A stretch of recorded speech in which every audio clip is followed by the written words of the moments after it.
میرے معزز اور مکرم بھائیوں اور بزرگوں اور بہنوں، کتنی خوش نصیبی ہے کہ آج ہم ایمان کی حالت میں ہیں اور رمضان قریب ہے۔ اللہ اس رمضان کی رحمتوں کو سمیٹنے کی توفیق عطا فرمائے۔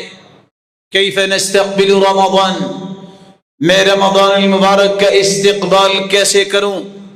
مجھے اس بات کی فکر ہونی چاہیے سلف صالحین کا طریقہ کیا تھا۔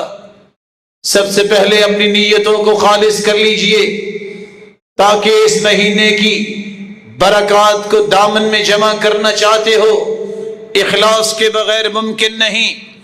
حذیفہ نے کہا تھا اگر 3 باتیں تجھے نصیب ہو جائیں، آسمان سے جتنی بھی خیر و برکت نازل ہوگی تجھے ضرور حصہ ملے گا، لیکن کب؟ جب 3 کام تم کر لو گے۔ سب سے پہلا کام، اللہ کی رضا کے لیے کام کیا کرو۔ روزہ اور تراویح اللہ کے لیے، دکھانے کے لیے نہیں، شہرت اور واہ واہ کے لیے نہیں، اس رب کی رضا کے لیے جس نے جنت انعام رکھا ہے۔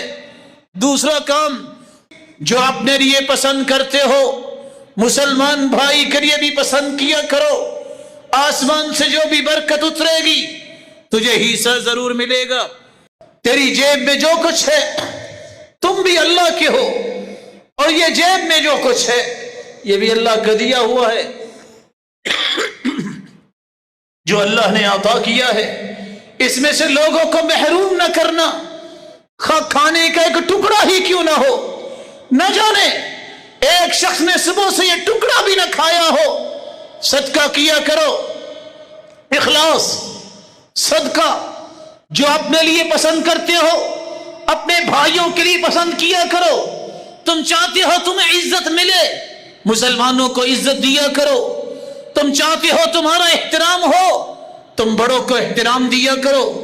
تم چاہتے ہو مجھ پہ کوئی شفقت کرے، چھوٹوں پہ شفقت کیا کرو۔